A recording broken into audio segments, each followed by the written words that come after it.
Assalamualaikum warahmatullahi wabarakatuh. Halo semuanya.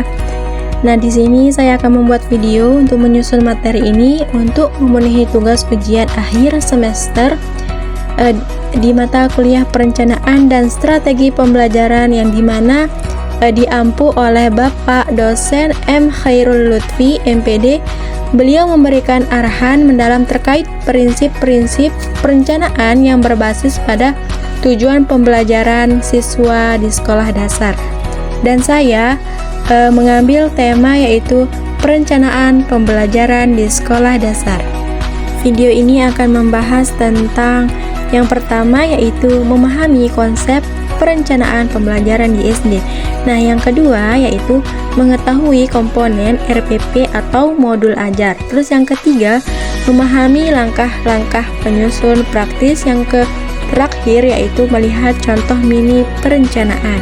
Materi yang kedua yaitu pengertian perencanaan pembelajaran. Nah, di mana proses menyiapkan pembelajaran secara sistematis dan tujuannya untuk mengarahkan kegiatan agar efektif dan terukur dan menjadi pedoman guru saat mengajar. Jadi intinya guru tidak mengajar secara spontan, tapi guru menyiapkan arah pembelajaran agar jelas dari awal sampai akhir. Yang ketiga yaitu pentingnya perencanaan di sekolah dasar. Nah, di mana perencanaan pembelajaran ini sangat penting di sekolah dasar karena pembelajaran jadi lebih terarah, waktu lebih efektif dan kelas lebih terkendali. Terus pembelajaran ini bisa disesuaikan dengan kebutuhan dan kemampuan siswa sehingga penilaian juga menjadi lebih jelas dan adil. Terus yang keempat yaitu dampak jika tidak ada perencanaan. Kalau guru mengajar tanpa perencanaan biasanya itu dampaknya langsung terasa. Misalnya tujuan pembelajarannya itu sering terasa sulit sehingga kegiatan mengajar tidak runtut. Siswa bisa menjadi pasif atau justru gaduh dan penilaian menjadi tidak akurat. Materi yang kelima yaitu komponen perencanaan. Nah, di mana komponen dalam perencanaan pembelajaran di SD ini yang perlu disiapkan guru yaitu identitas pembelajaran, tujuan pembelajaran, materi pembelajaran, selanjutnya yaitu metode dan media dan langkah pembelajarannya. Materi yang keenam yaitu tujuan pembelajaran yang baik. Nah, di mana tujuan pembelajaran yang baik ini punya 3 ciri. Yang pertama, jelas dan spesifik, terus dapat diukur dan realitas untuk siswa SD di sekolah dasar.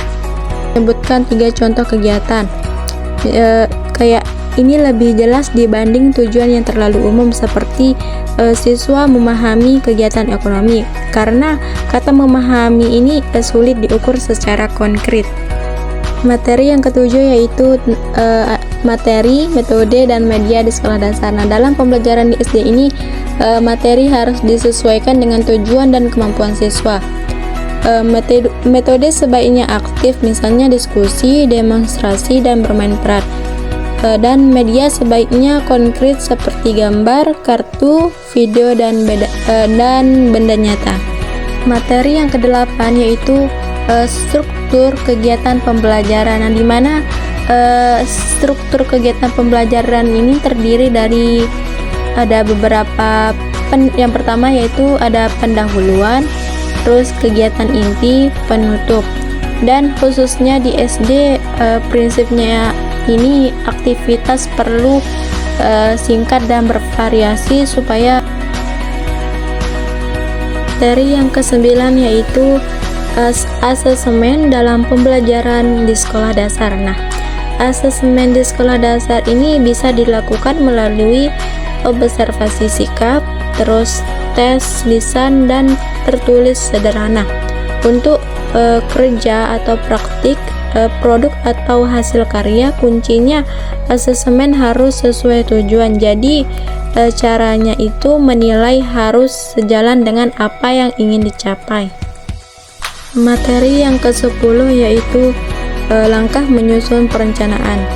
Langkah menyusun perencanaan pembelajaran sekolah dasar yang praktis adalah yang pertama yaitu analisis kebutuhan siswa, yang kedua yaitu tentukan tujuan yang realistis, terus yang ketiga yaitu rancang aktivitas yang aktif, dan pilih media yang konkret. dalam perencanaan pembelajaran di sekolah dasar ini, kalau urutannya benar, pasti rencana pembelajaran akan lebih mudah dijalankan di kelas. Selanjutnya, materi yang terakhir yaitu contoh mini perencanaan, di mana sekarang kita bisa lihat bahwa contoh mini perencanaan untuk kelas SD, kelas 4 SD biasanya ada identitas dan tujuan kelas 4, terus ada materi, di mana materinya ini jenis-jenis pekerjaan, terus tujuan siswa menyebutkan 5 pekerjaan dan manfaatnya. Dan kegiatan dan penilaian ini biasanya diskusi, gambar profesi, atau presentasi singkat kelompok, seperti tugas menulis 5 pekerjaan di sekitar rumah. Penilaian dilakukan secara lisan dan tulisan. Contoh ini menunjukkan bahwa perencanaan yang baik tidak harus rumit, tetapi harus jelas dan bisa dilaksanakan.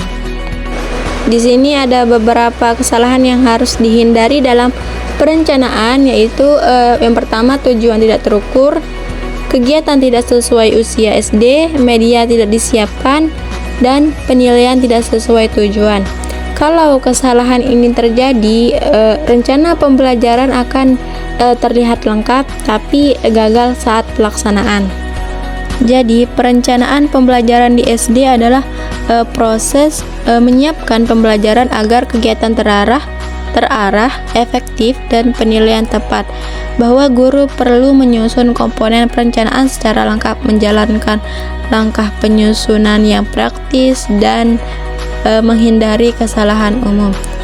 Terima kasih, semoga materi ini bermanfaat. Wassalamualaikum warahmatullahi wabarakatuh.